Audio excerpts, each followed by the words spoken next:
This is Helpscreen and this is how to cash out stocks on Cash App.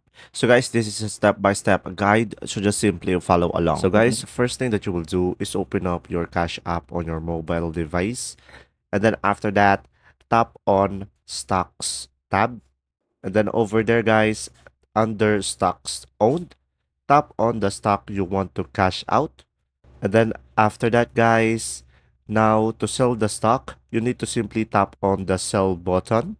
And guys, if you have a big chunk of shares, then it will ask you to enter the amount of the stock you wish to sell. And after that, just simply confirm the transaction by tapping on the confirm button. And after that, it will take some time to process. And next, tap done at the bottom of the screen and head back to your banking tab. And once you're on the screen, you need to tap on cash out option. And after that, enter in the amount that you want to cash out and then hit cash out at the bottom of the screen. And then after that, you will have two options. So you can either choose instant, which will have additional fee, or you can just choose standard, which will take some time.